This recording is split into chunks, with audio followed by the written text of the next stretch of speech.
పలుకు తొయ్యలి భవ్య రూపము తెలుగు తల్లికి వందనం.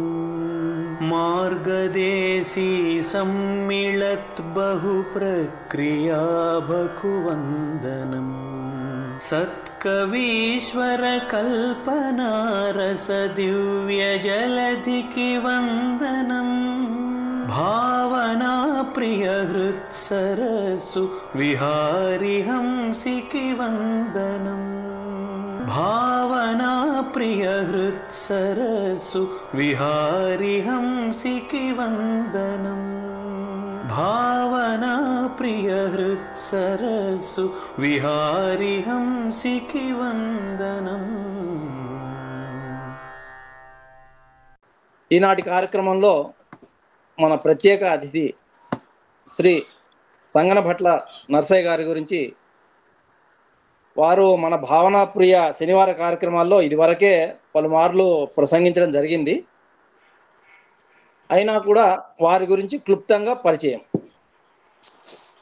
శ్రీ సంగనభట్ల గారు ఉమ్మడి కరీంనగర్ జిల్లాలో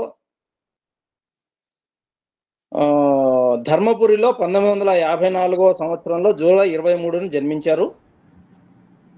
వీరు తెలుగు సంస్కృతంలో విస్తృత అధ్యయనం చేసి పిహెచ్డి కూడా పూర్తి చేయడం జరిగింది. అలాగే వీరు శ్రీ లక్ష్మీ నరసింహ సంస్కృతాంధ్ర కళాశాలలో ప్రిన్సిపాల్గా పనిచేసి 2010 డిసెంబర్లో పదవి విరమణ చేయడం జరిగింది. సంగనభట్ల గారు కేవలం అధ్యాపక వృత్తి మాత్రమే కాకుండా ఆయన సహజంగా నటులు, అలాగే దర్శకత్వం కూడా వహించారు. గయోపాఖ్యానము మొదలైన ప్రదర్శనలకి. అలాగే వీరి సాహిత్యానికి, కళారంగానికి సంబంధించి అనేక అవార్డులు, పురస్కారాలు కూడా గ్రహించారు.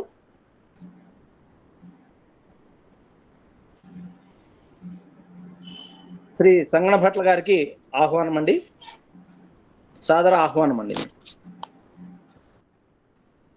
శ్రీ మనోహర సురార్చిత సింధు గంభీర భక్తవత్సల కోటి భానుతేజ కంజనేత్ర హిరణ్యకశిపునాశక శూర సాధురక్షక శంఖచక్రహస్త ప్రహ్లాద వరద పాపధ్వంస సర్వేశ క్షీరసాగరశాయి కృష్ణవర్ణ పక్షివాహన నీలభ్రమరకుంతలజాల పల్లవారుణ పాద పద్మయుగళ చారు శ్రీచందనాగరు చర్చితాంగా చారు శ్రీచందనాగరు చర్చితాంగా కుందకుట్మలదంత వైకుంఠధామా భూషణ వికాస శ్రీధర్మపుర నివాస దుష్ట సంహార నరసింహ దురిత దూర.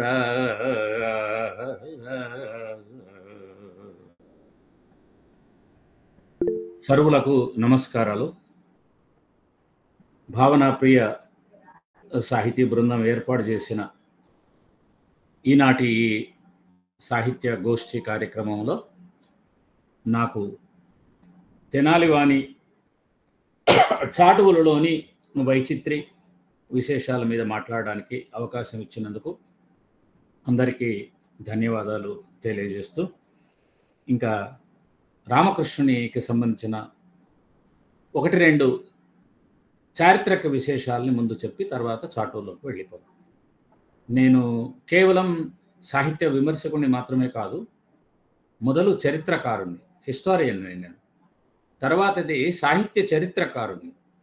అందువల్ల గతంలో జరిగిన సాహిత్య చరిత్రలోని దోషాలు ఎక్కడైనా మనకు తర్వాత కాలంలో లభించిన బలమైనటువంటి సాక్ష్యాలు కనుక ఉంటే వాటిని ఖండిస్తూ రావడం నాకు ఒక అలవాటు.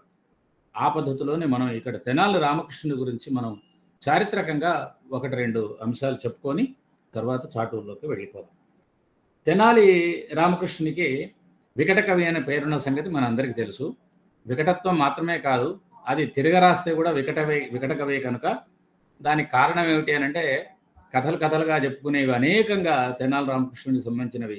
తెనాలి రామలింగడు పేరుతో జనబాహుళ్యంలో అనేకంగా గాథలు ఉన్నవాడు. తెనాలి రామకృష్ణుడు కూడాను ఇదే లక్షణాలు భువన విజయంలో ప్రదర్శించిన కారణంగా వేటూరి వారు మిగతా వాళ్ళు చెప్పినట్టుగా తెనాలి రామలింగడే తర్వాత కాలంలో రామకృష్ణుడు వైష్ణవం పుచ్చుకొని రామకృష్ణుడు అయినాడని చెప్పి మనం చరిత్రలో చెప్పడం జరిగింది. ఈయన మనకు చెప్పుకునే కథల్లో కాళికా దర్శనం అయిందని, రెండు చేతుల్లో ఆవిడ ఒక చేతిలో పాలు ఒక చేతిలో పెరుగు రెండు గురిగల్లో తీసుకొని నీకేం కావాలంటే తీసుకో, ఒక దాంట్లో కీర్తి ఉంది, డబ్బు ఉంది, ఒక దాంట్లో విద్య ఉంది అని అంటే ఇది ఒకసారి చూస్తానని చెప్పి తీసుకొని రెండింటిని పరిశీలించినట్టు చేసి అమ్మని మోసం చేసి రెండు గురిగల్లో ఉన్న మొత్తం పాలు పెరుగు తాగేశాడని ఆవిడ వికటక వైభూతాన్ని శపించిందని చమత్కారం.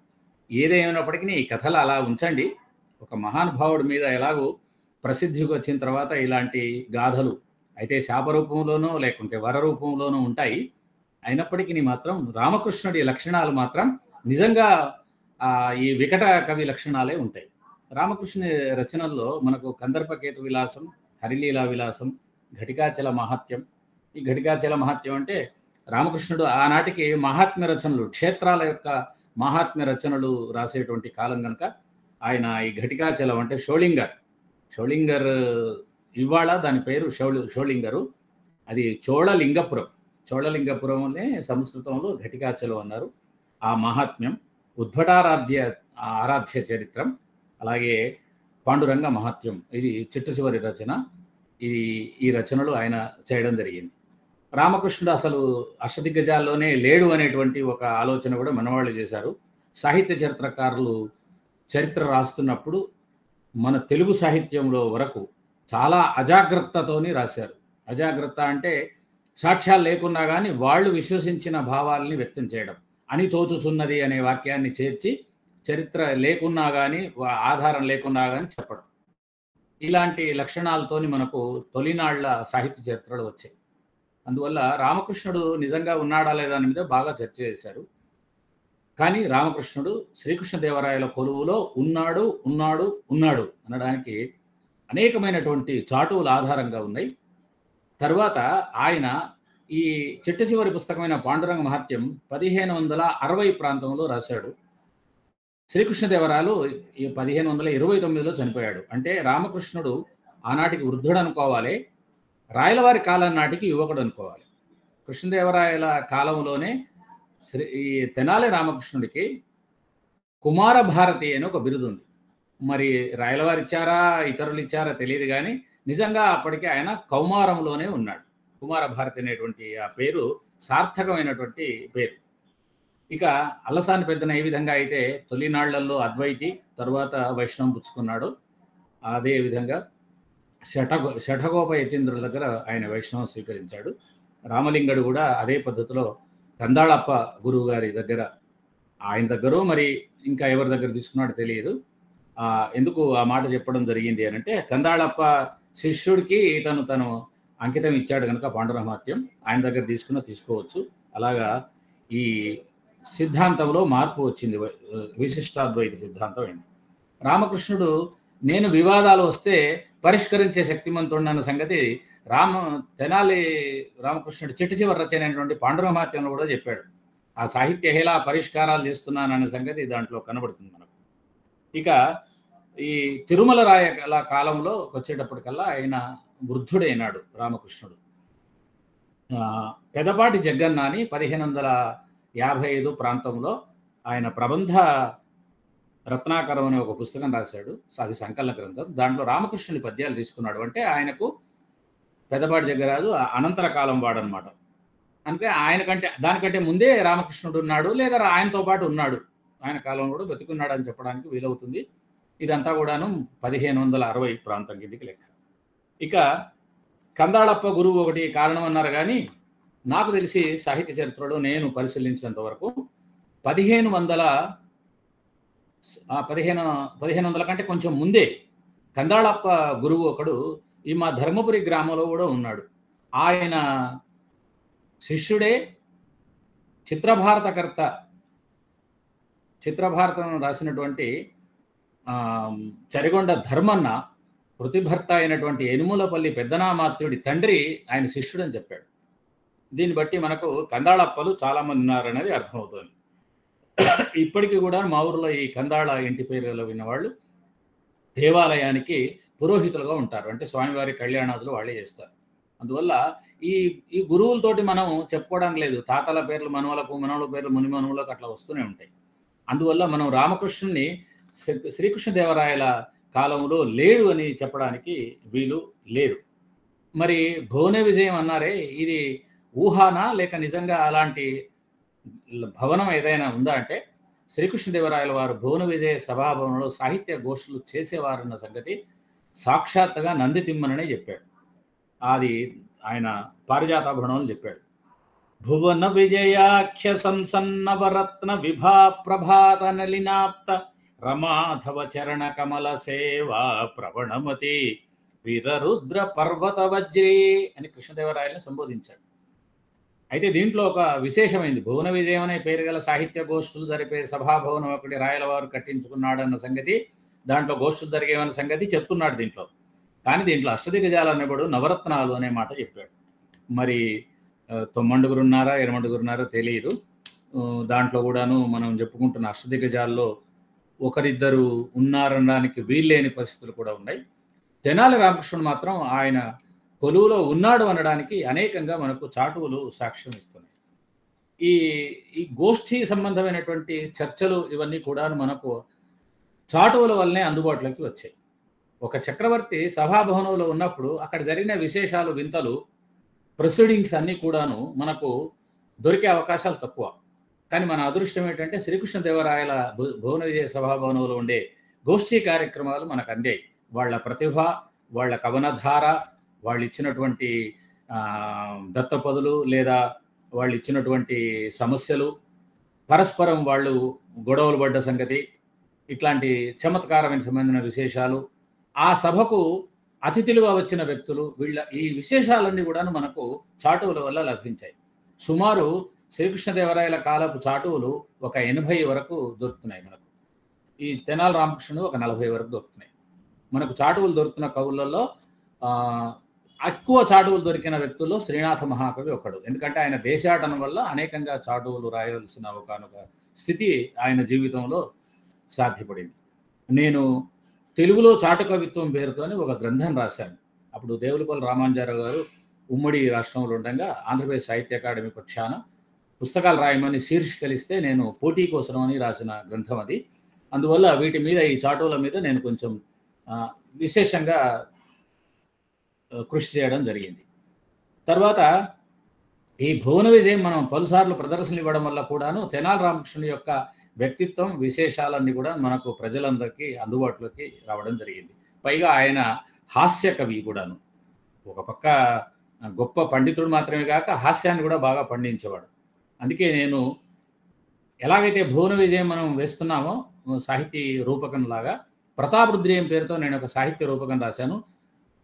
రుద్రమదేవి మనుమడైనటువంటి ప్రతాపరుద్రుడు కాకతీయ చిట్ట చివరి రాజు అయినటువంటి ప్రతాపరుద్ర భూపతి కొలువులో 300 మంది సాహిత్యవేత్తలు ఉండేవాళ్ళు, కవులు, పండితులు, అవధానులు. మనకు మల్లినాథ సూర్యన్ ఉన్నాడు ఒక ఆయన. ఆ మల్లినాథుడు మనం అనుకున్న పంచకావ్యాల వ్యాఖ్యాత, సంస్కృత కావ్యాల వ్యాఖ్యాత అయినటువంటి మల్లినాథుడు కాదు, వాళ్ళ తాతగారు పెద్ద మల్లినాథుడు. ఆయన వీరరుద్రుడి చేత శతావధానం చేసి స్వర్ణాభిషేకం చేసుకున్నాడు. ఆ విషయం మనకు రికార్డ్స్లో ఉన్నది. అందువల్ల ఆయన కొలువులో ఉన్నటువంటి కవుల మీద నేను ఒక ఊహాత్మకంగా కొన్ని పద్యాలేమో దొరికాయి, కొన్ని నేను రాసి ఒక సాహిత్య రూపకం తయారు చేశాను. అలాగే సర్వజ్ఞ సింగభూపాలుడి మీద కూడా ఒక నాటకం రాశాను. ఈ 2 నాటకాలు ముద్రితమైనాయి, ప్రతాపరుద్ర విజయను, సర్వజ్ఞ సింగభూపాలి కూడాను. ఇక మనకు భువన విజయ సభాభవనంలో జరిగినటువంటి ఆ విశేషాలు, ఆనాటి ఆ మానసిక స్థితి, ఆ సంఘటనలు, తర్వాత వ్యక్తిత్వాల వ్యవహారాలు, గాథలు, సాహిత్య చరిత్ర నిర్మాణానికి కూడా పనికి వచ్చేటువంటి అంశాలు కూడా దాంట్లో మనకు చాలానే ఉంటాయి. జన్మతః చతురుడైనటువంటి తెనాలి రామకృష్ణుడు, ఇంక మనం రామలింగడు అనే శబ్దం వాడొద్దు, రామకృష్ణుడనే అందాం. ఆయన మొత్తం వయస్సును అంతా కలిపేసుకొని ఒకటే పద్ధతిలో చెప్పుకుందాం. ఆయన వివాదాలు పరిష్కరించేవాడు అనే సంగతి ఒకటి మనకు ప్రగడరాజు నరసరాజు కారణంగా తెలిసింది 5-6 చాటువుల వల్ల. అంతేకాకుండా నిత్య జీవితంలో కూడాను ఆయన చాలా చమత్కారమైన లక్షణాలు ఉన్నటువంటి వాడు. తెనాలి రామకృష్ణుడు ఆయనకు సంబంధించిన ఒక చాటువుని చెప్పే ముందు ఆయన జీవితంలో జరిగిన ఒక సంఘటన మనకు కథగా కనబడుతుంది, చెబుతాను. రాత్రిపూట ఒక దొంగ ప్రవేశించాడు ఇంట్లో, రామకృష్ణుడి ఇంట్లో. ప్రవేశించిన దొంగను చూసి సహజంగా మనమైతే కేకలు వేస్తాం, లేదా రక్షక భటులను పిలుస్తాం, ఇంకేదో భయపడతాం, మరొకటి చేస్తాం. రామకృష్ణుడు అలా కాకుండా భార్యతో చెప్పాడు, మనం ఇద్దరం కలిసి ఇప్పుడు ఒక చిన్న నాటకం ఆడదామని చెప్పి ఆవిడకు ఏం చెప్పాలో అది చెప్పేశాడు. ఆవిడ వెంటనే అమాయకంగా, అయ్యో మన బంగారం అంతా తీసి ముళ్ళిగట్టి బావిలో పడేసామండి, మరి దొంగలు వస్తారు ఎత్తుకుపోతారని కానీ మరి మళ్ళీ ఎలాగో తీసుకోవడం అని ఆవిడ అమాయకంగా అడుగుతుంది.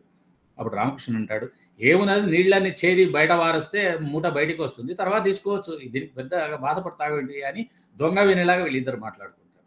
ఆ తర్వాత రామకృష్ణుడు ఆ దొంగ వింటాడు, ఇక మనకు ఎక్కడ ఉందో అడ్రస్ తెలిసిపోయింది కదా మొత్తం బంగారం అని చెప్పి రాత్రి అంతా బావిలో నీళ్ళని తోడుతుంటాడు. రామకృష్ణుడు పార తీసుకొని చక్కగా మొత్తం ఆ నీళ్ళన్నింటిని తోట నిండా పారించుకుంటాడు. అంటే ఇలాంటి సందర్భాల్లో ప్రయోజనవంతంగా ఆలోచించే లక్షణాలు ఉన్నటువంటి వాడు రామకృష్ణుడు అని. ఇంకేమైనా తెల్లవారి వరకల్లా తోడాడు, వాడికి మొత్తం జబ్బలను నొప్పులు పెట్టేసి అక్కడ పక్కన వారేసాడు, ఇంకా లాభం లేదని.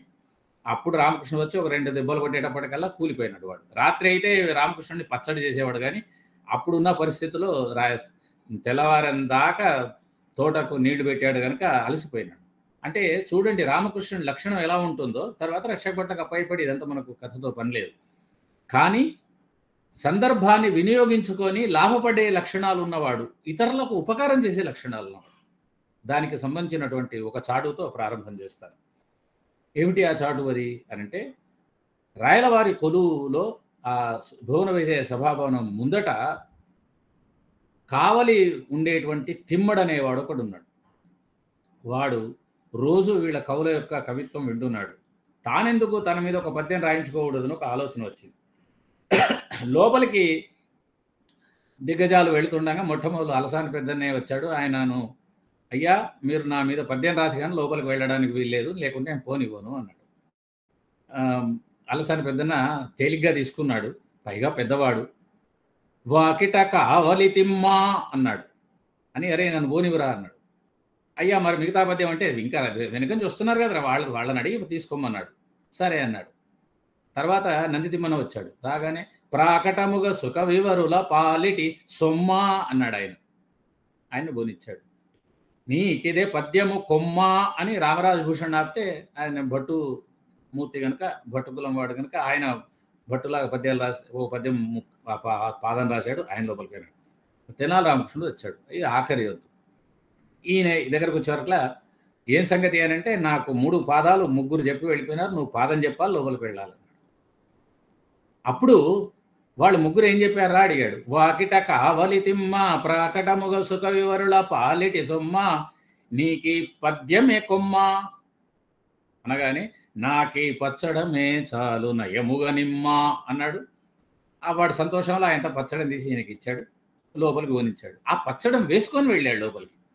ప్రవేశంతో పాటు పచ్చడం పొందాడు. ఇంతకుముందు చెప్పుకున్న దొంగ కథలో లాగా ప్రయోజనాన్ని పొందాడు. పచ్చడాన్ని కావాలని ప్రదర్శిస్తూ వెళ్ళాడు. రాయలవారు అడిగారు, బ్రహ్మాండమైనటువంటి శాలువలు కప్పుతుంటే ఈ పచ్చడం ఎందుకయ్యా రామకృష్ణ కవి మీద వేసుకుని వచ్చావు అన్నాడు.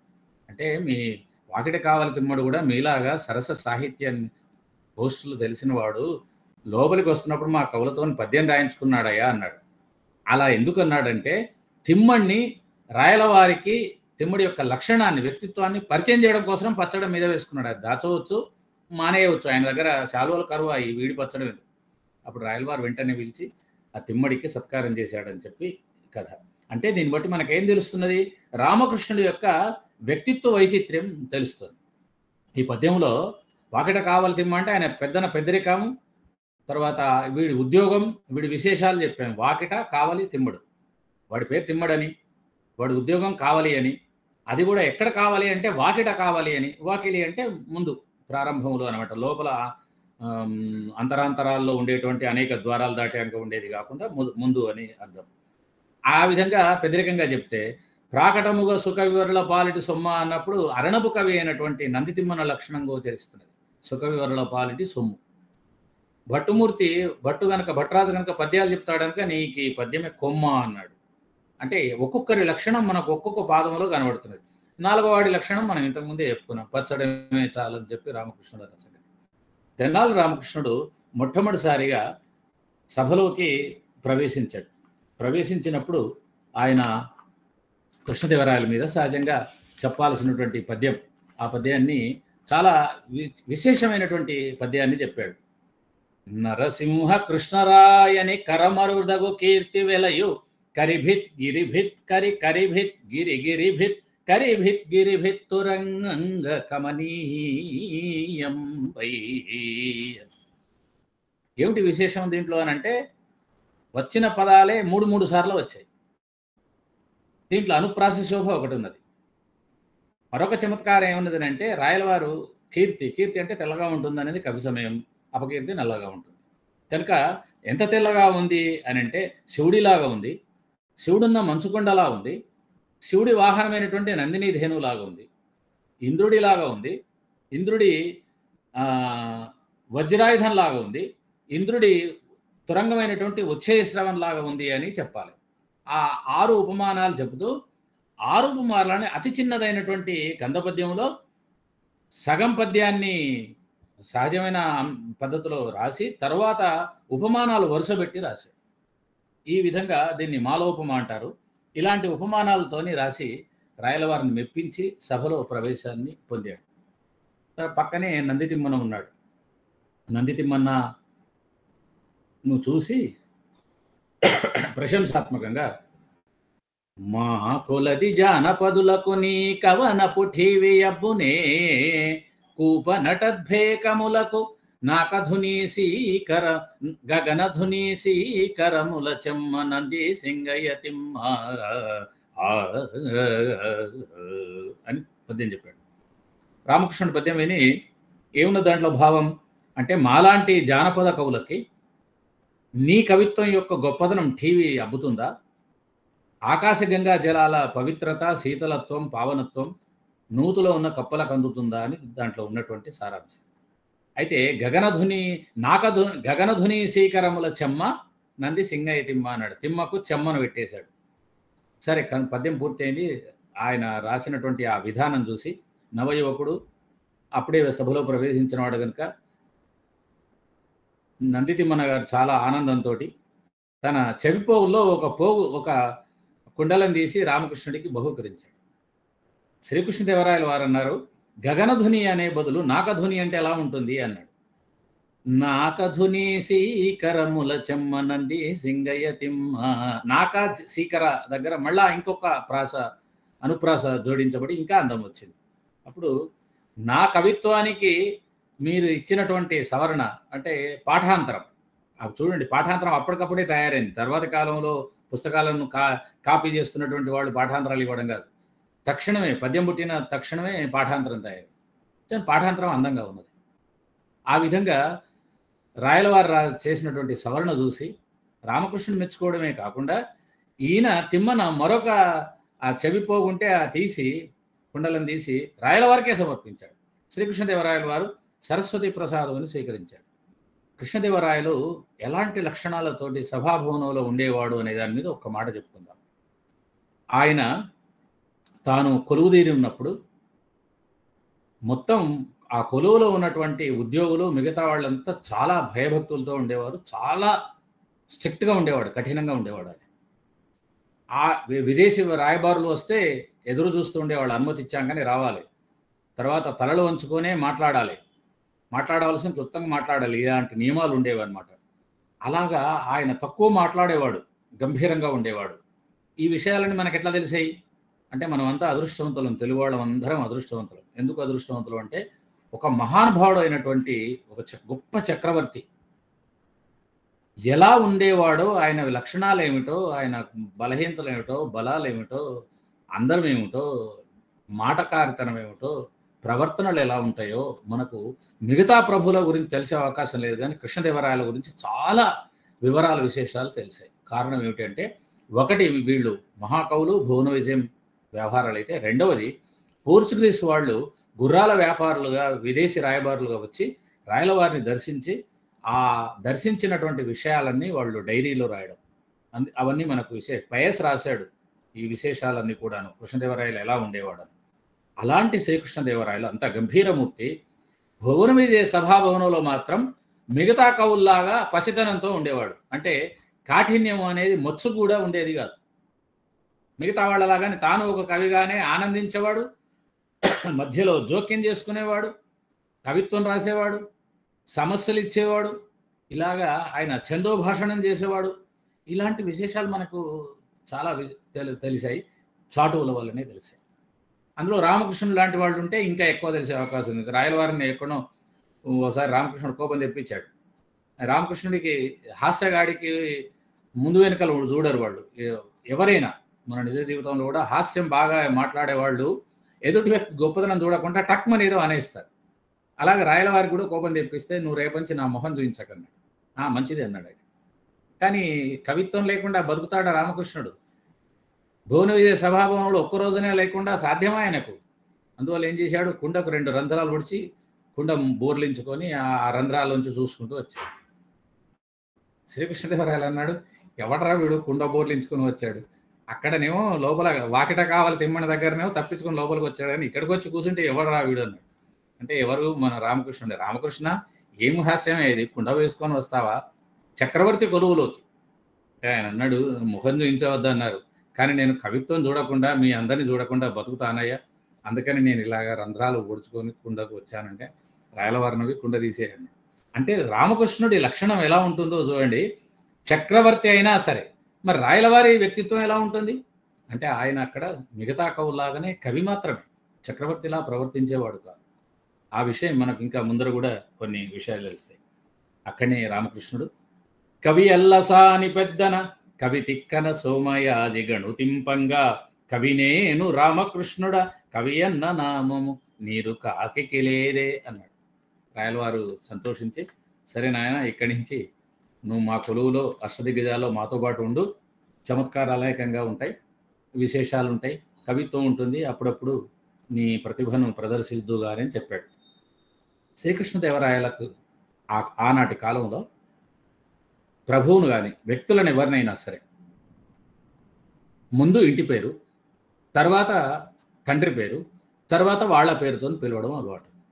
ఇప్పుడు నా పేరు సంగనభట్ల నరసయ్య అనుకోండి, అమెరికా వాడు కదా నరసయ్య సంగనభట్ అనే ఏదో రాసుకున్నట్టుగా ఇప్పుడు మనం తలకిందులు చేస్తున్నాం, ఇంటి పేరును అవతల వారేసాం. వ్యక్తుల పేర్లు ఎక్కువగా ఉంటాయి. తర్వాత పుణ్యక్షేత్రాల్లో అయితే ఆ పేర్లు సహజంగా వస్తాయి. నరసయ్య అనే పేరు చాలామందికి ఉంటుంది. నరసయ్య సంగనభట్ అని అమెరికా వాడు రాసుకున్నట్టు రాదు, సంగనభట్ల నరసయ్య. మధ్యలో తండ్రి పేరు దూరుతుంది, సంగనభట్ల వెంకన్న గారి నరసయ్య. నంది సింగయ్య తిమ్మడు, మీ అందరికీ తెలుసు, నంది సింగయ్య తిమ్మ అని ఇంతకుముందే రామకృష్ణుడు చెప్పాడు. సింగయ్య గారి కుమారుడు తిమ్మడు. అలాగే కృష్ణదేవరాయలు కనుక మనం పిలిస్తే ఎలా చెప్పాలి, నరసింహ కృష్ణరాయలు అనాలి, ఎందుకంటే వాళ్ళ నాన్న పేరు నరసింహుడు లేదా నరసరాయలు. ఇలాంటి ఈ నరసింహ కృష్ణరాయలు అనేటువంటి దాన్ని తీసుకొని అలసాని పెద్దన ఒక చక్కటి పద్యం రాశాడు. ఏమిటా పద్యం? శరసంధాన బలక్షమాది వివిధైశ్వర్యంబులంగల్గి దుర్భర చండత్వ బిల ప్రవేశ చలన బ్రహ్మఘ్న తల్మాని నరసింహ క్షితి మండలేశ్వరుల నిన్నన్వచ్చు నీసాటిగా నరసింహ క్షితి మండలేశ్వరుని కృష్ణ రాజకంఠీరవ.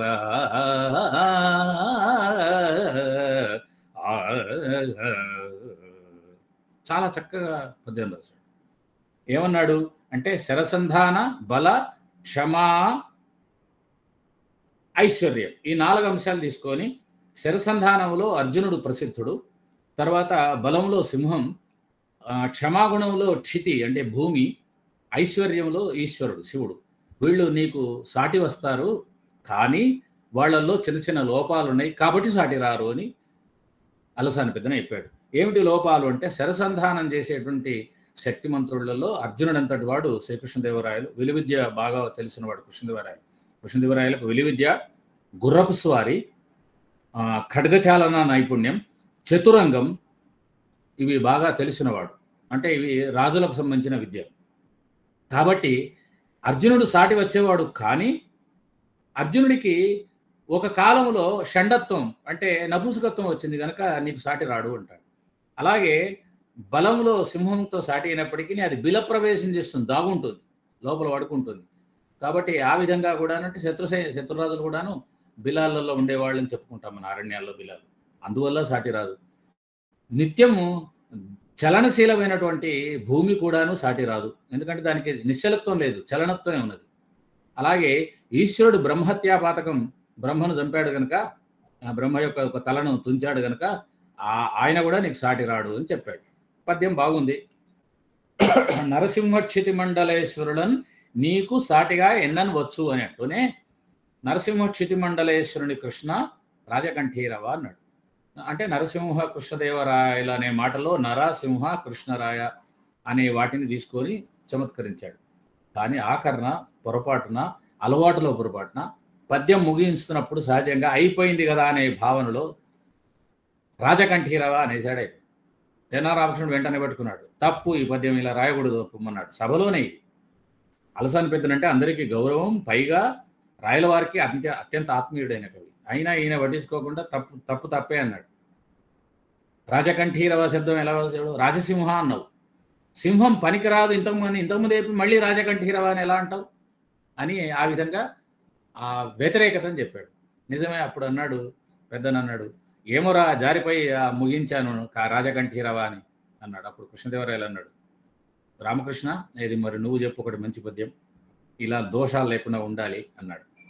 కలనంతావక ఖడ్గ ఖండిత రిపుక్ష్మా భర్త మార్తాండ మండల భేదంబునరించి ఏగునెడ తన్మధ్యంబున హారకుండల కేయూర కిరీట భూషితుని శ్రీనారాయణుంగాంచి లోగల నంబారుచునేగే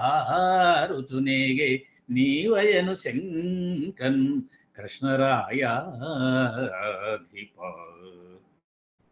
నీ చేత తలలు నరకబడినటువంటి వాళ్ళు చచ్చి పైలోకాలకు వెళుతూ సూర్యమండలం దాటి అక్కడ శ్రీమన్నారాయణును చూశారు. శ్రీమన్నారాయణుడు అక్కడే కదా పైలోకాల్లో వైకుంఠంలో ఉన్నాడు. శంఖచక్రాదులతో ఆయుధాలతో కనబడుతున్నాడు. ఆయన చూడగానే ఏమనుకున్నారట వీళ్ళు, వామ్మో మళ్ళా కృష్ణదేవరాయలు ఇక్కడికి వచ్చాడని పారిపోయినాడు. అంటే శ్రీకృష్ణదేవరాయలు శ్రీమన్నారాయణ అంతటి వాడు అని చెప్పడానికి చెప్పాడు. కానీ ఎక్కడ కూడాను సంప్రదాయంలో, శబ్దంలో, వ్యాకరణంలో, భావనలో దోషం లేకుండా జాగ్రత్త పడ్డాడు. కృష్ణదేవరాయలు మెచ్చుకున్నాడు. చాలా బాగా చెప్పావు రామకృష్ణ అన్నాడు. ఈ విధంగా ఇట్లాంటి పద్యాలు మనకు చాటువుల్లో విశేషంగా కనబడతాయి. పద్యాల్లో చాటువులు అనే మాటకు ఒక మాట చెప్పాలి. కావ్యంలో ఉన్న పద్యాన్ని చాటువు అనకూడదు. అంటే తప్పనిసరిగా ఆ పద్యం కవి యొక్క వ్యక్తిత్వ సంబంధంగా వైయక్తిక జీవితంలోనే పుట్టిన పద్ధతి అయి ఉండాలి. మనం కావ్యంలో పద్యం తీసుకొని ఇప్పుడు అటజనికాంతి భూమిశ్వరుడు అనేది చాటు అంటే కుదరదు. మహాకావ్యస్థమైనటువంటి అంటే ఒక ఘట్టంలో, ఒక కథలో ఉన్నటువంటి పద్యం ఎప్పుడు కూడా చాటు అనడానికి వీల్లేదు. చాటువులు ఎప్పుడు కూడాను వ్యక్తిగత జీవితంలో అప్పుడప్పుడు రాసిన పద్యాలు. దానికి ముందు వెనకలు ఏమి ఉండవు, ముక్తకంగా ఉంటాయి. వాటి వెనుక ఒక కథా నేపథ్యం ఉంటుంది, చారిత్రక నేపథ్యం ఉంటుంది, సంఘటన నేపథ్యం ఉంటుంది, ప్రాదుర్భావ నేపథ్యం ఉంటుంది. అది చాటు అవుతుంది. ఇవన్నీ కూడాను ఇలాగా మాటల సందర్భంలో దొరికిన పద్యాలే కానీ ఇవి కావ్యస్థ పద్యాలు కావు. ఆ విధంగా మనకు లభించిన చాటువుల్లో మనకు చమత్కారాలు ఉన్నాయి, వ్యక్తుల యొక్క ద్వేష ప్రేమలు కూడా ఉంటాయి.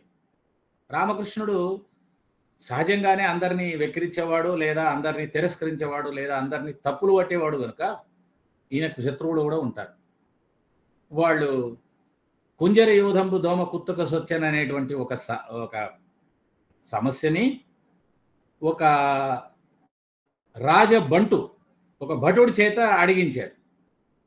రామకృష్ణ దగ్గర తీసుకుపోయి దీనికి పూరణం చేయమని అడుగురా అన్నారు. కుంజరయూధంబు దోమ కుత్తుక చొచ్చెను. అంటే ఏనుగల సమూహం దోమ కుత్తుకలో చొచ్చింది అని. ఈ అసాధ్యమైనది విషయం కదా. ఒక్క ఏనుగే కాదు, ఏనుగల యొక్క సమూహమే చూడడం అసాధ్యం. రామకృష్ణుడికి అర్థమైంది ఎవరు పంపారో.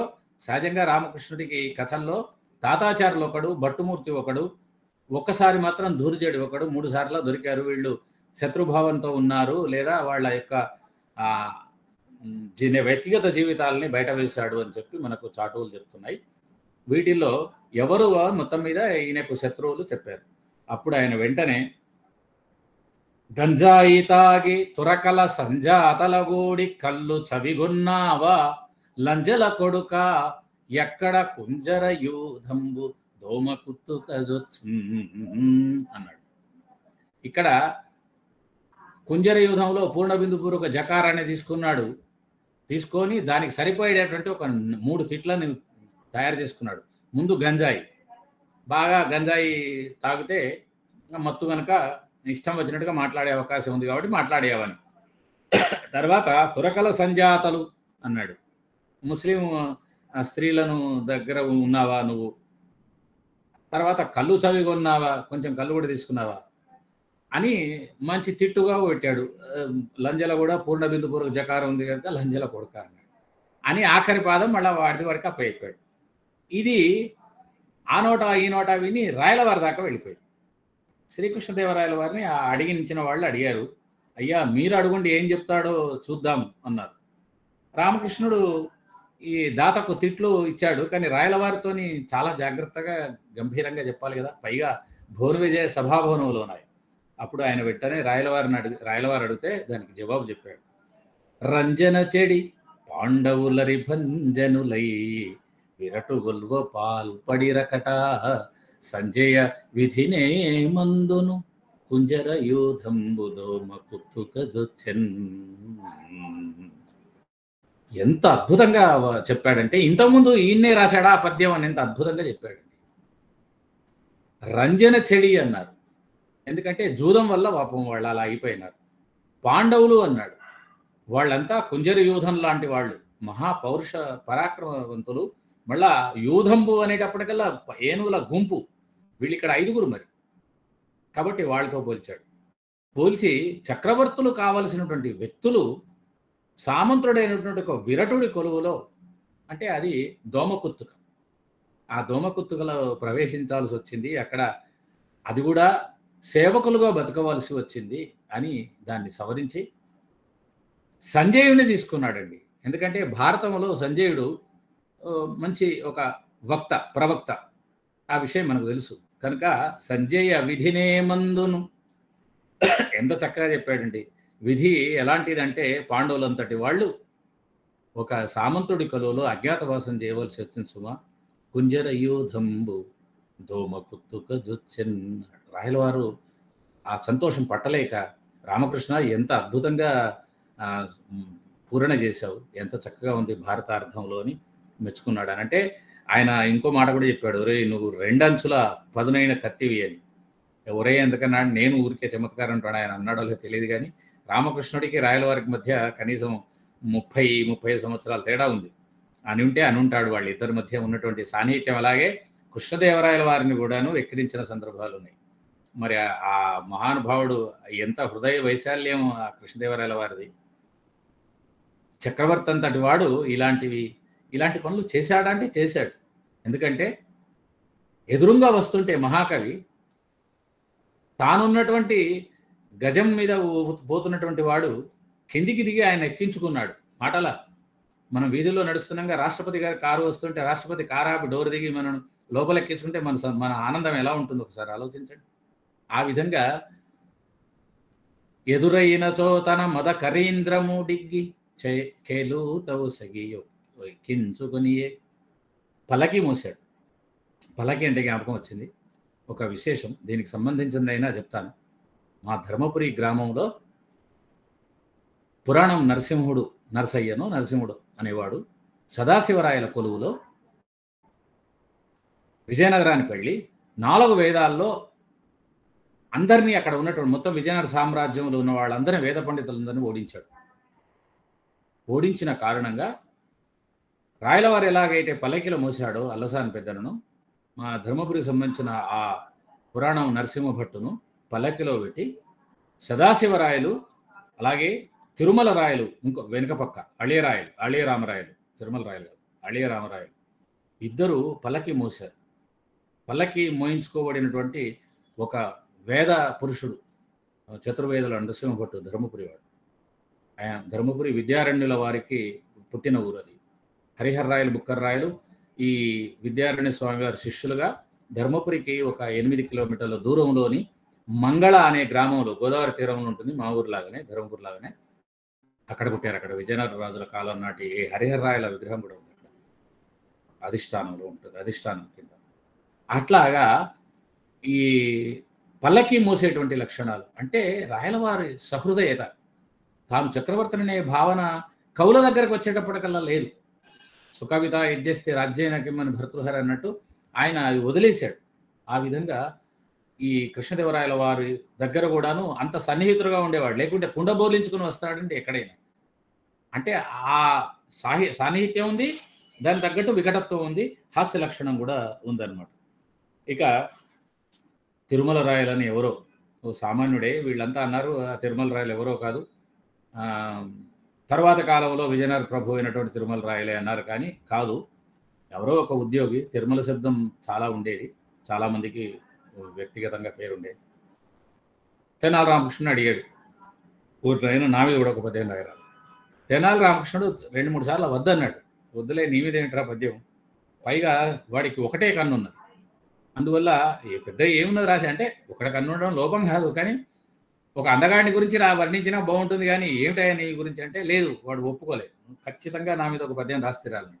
అప్పుడు సరే అన్నాడు. అని అన్నా తింగోడగ హరుడవు, అన్నా తింగోడ కున్న సురగురుండవు, అన్నా తిరుమల రాయ కన్నొక్కటి లేదు గాని కంతుడగా వే. ఒక్క కన్ను లేదు కానీ ఉంటే నువ్వు మనోధుడంతా అడగపో అన్నాడు. ఇంకా తిరుమల రాయలు అక్కడ ఉంటే ఒట్టు పారిపోయాడు. ఎందుకు అంటే ఎంత వికృతంగా వర్ణించాడు. నీ భార్యతో కలిస్తే ఆవిడ 2 కళ్ళు, నీది ఒక కన్ను కలిస్తే 3 అయితే నువ్వు పరమేశ్వరుడివి, త్రినేత్రుడివి. ఆవిడ కనుక నీ నుంచి పక్కన తొలగిపోయి నువ్వు ఒక్కడివి ఎండిపోతే ఒకటే కన్నుతోటి శుక్రాచార్యుడివి. ఒక్క కన్ను లేదు కానీ నువ్వు మన్మధుడివి కదా అన్నాడు. ఈ ఎంత వెక్కిరింత చూడండి, పిలిచి అడిగినందుకు మళ్ళీ ఇంకా దగ్గర కూడా రావడానికి వీలే. కానీ నేను అనుకుంటాను తర్వాత ఎప్పుడో ప్రశాంతంగా ఉన్నప్పుడు వాడిని పిలిచి, రే నాయన అప్పుడేదో అన్నాను, పద్యం రాశాను, కానీ అలా అనుకోకు, నువ్వు భార్యతో కలిసి నిర్ణయాలు తీసుకో, నువ్వు అర్ధనారీశ్వరుడు అంతటి వాడివిరా, ఏ నిర్ణయాలైనా కలిసి తీసుకోవాలి, నువ్వు 2, నువ్వు నీ ఒక కన్ను, 2 కళ్ళు కలిపి 2 ఉంటే అర్ధనారీశ్వరత్వం ఉంటుంది అని అర్థం, వేరే తప్పుగా అనుకోకు. శుక్రాచార్యుడు ఏం చేశాడు, వాడికి పెళ్ళాం లేదు, ఆలోచించే అవకాశం లేదు, దాంతో ఏమైంది, మృత సంజీవిని విద్య, అద్భుతమైనటువంటి విద్య శత్రువుల పాలైపోయిందిరా బాబు, మన్మధుడిలాగా చల్లగా కాపురం చేసుకో అని చెప్పి ఎప్పుడో చెప్పి ఉంటాడని నా ఊహ ఇది. ఇక రవిగాంచనుచో కవిగాంచునే కదా అని ఒక సందర్భంలో రాయలవారి కొలువులు రాయలవారి ఇచ్చారు, మరొకరు మొత్తం మీద ఒక పాదం, పద్యపాదం సమస్యగా ఇవ్వడం అనేది జరిగింది. ఈ పాదపూర్ణం అనవచ్చు, సమస్య అనవచ్చు. ఒకసారి సమస్య ఉంటుంది, ఒకసారి ఉండదు. రవిగాంచనుచో కవిగాంచునే కదా అంటే సూర్యుడు చూడలేని లోతుల్ని, సూర్యుడు ఉపరితలం అంతా చూస్తాడు, కానీ సూర్యుడు చూడలేని లోతులు కొన్ని ఉంటాయి. ఏమిటి అవి అంటే మనస్సు, హృదయం, లోపలి అంశాలు మనకు కనబడే అవకాశం ఉండదు. కనుక కవి చూడగలుగుతాడు. కవి రవి కంటే గొప్పవాడన్న ఉద్దేశంగా ఇచ్చిందనమాట. అది రవిగాంచనుచు కవిగాంచునే కదా. సూర్యుడు సాక్షిగా నువ్వు బావిలో ఉన్న నన్ను చేపట్టావని దేవాయని అడుగుతున్నట్టు నన్నయ్య రాశాడు. ఉగ్రమయూఖ సాక్షిగా అన్నది ఆయన. ఎందుకంటే కరగ్రహణం చేశాడు, లోపల నుంచి బయటికి లాగాడు. నూతులో ఉన్నటువంటి వ్యక్తిని సూర్యుడు ఎలా చూడగలుగుతాడంటే మిట్ట మధ్యాహ్నం వేళ కాబట్టి చూడగలిగాడు. మిట్ట మధ్యాహ్నం వేళ బావిలోకి కిరణాలు వెళుతాయి, కానీ మిగతా సందర్భాల్లో కవి మాత్రమే చూడగలడు. నన్నయ్య మాత్రమే చూశాడు. సూర్యుడు కూడా చూడలేనటువంటి కరగ్రహణాదుల్ని, మా ఆవిడ మనస్సులో ఉన్నటువంటి అంశాన్ని, దేవాయాని మనసులో ఉన్న విషయాన్ని. అట్లాగా కవులు గొప్పవాళ్ళు అని. అప్పుడు వేరే వాళ్ళు వేరే ఏదో పద్యాలు చెప్తే చెప్పారు.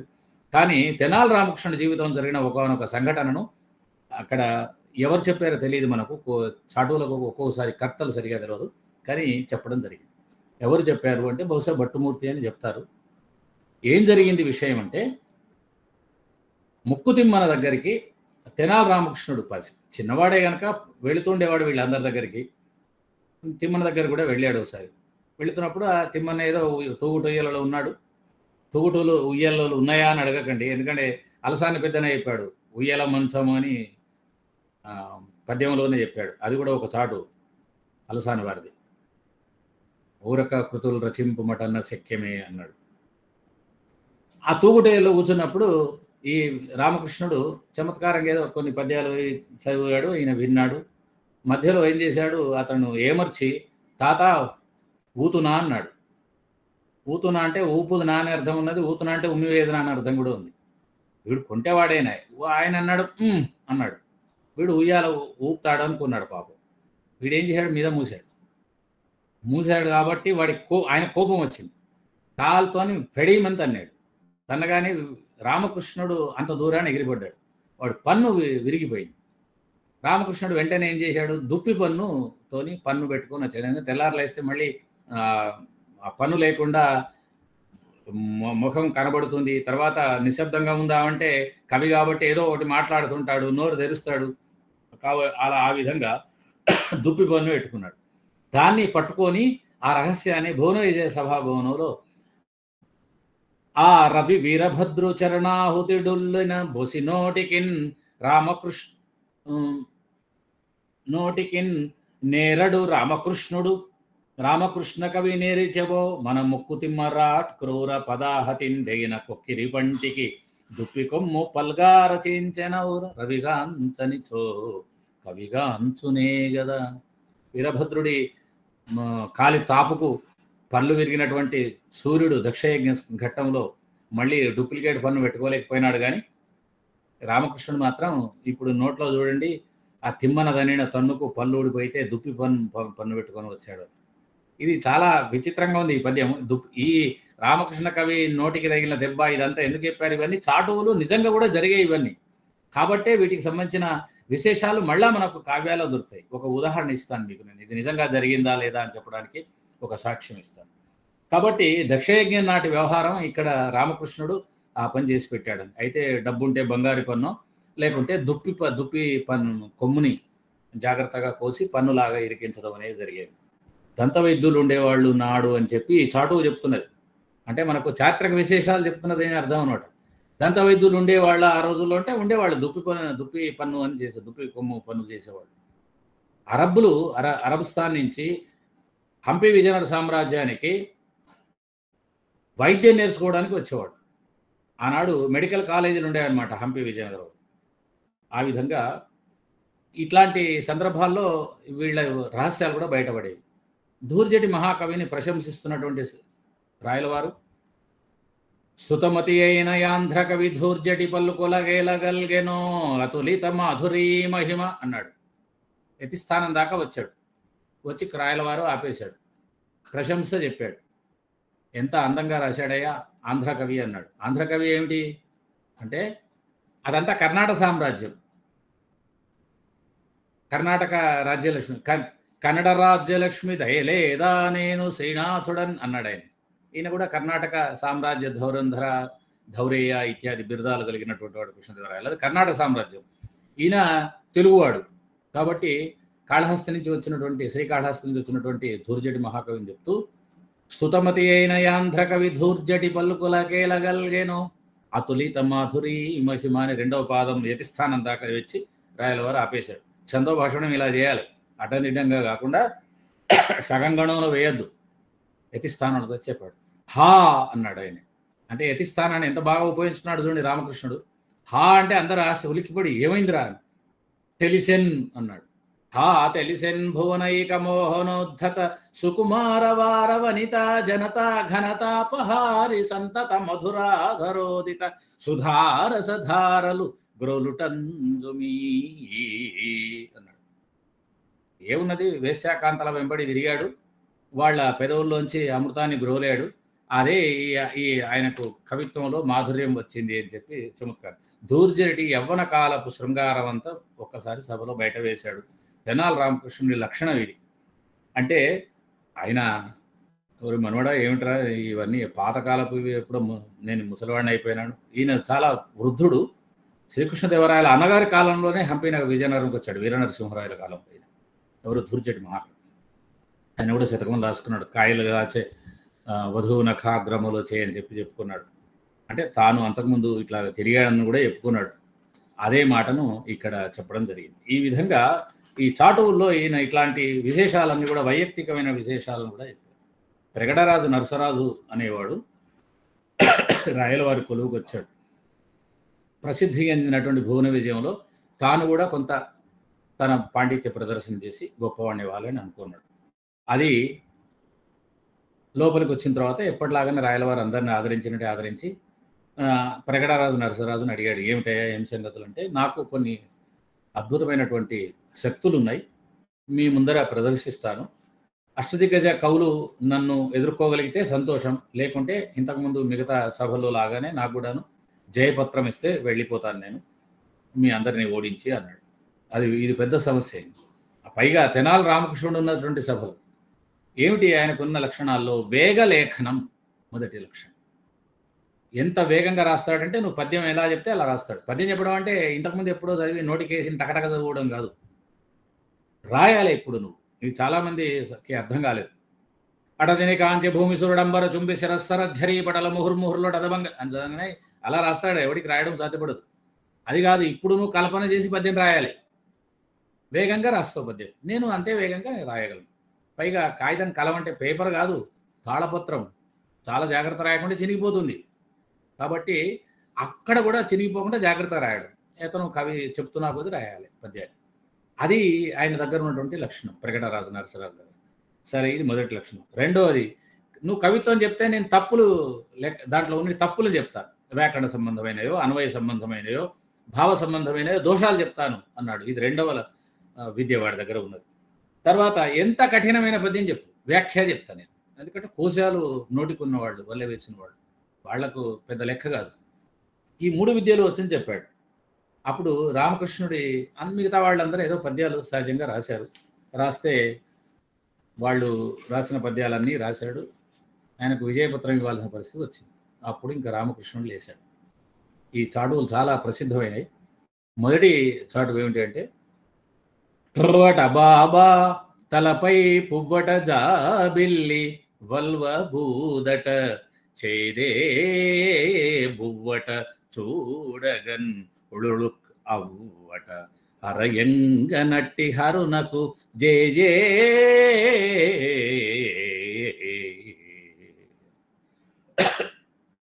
రాశావా అన్నాడు. ఏం రాస్తాడు?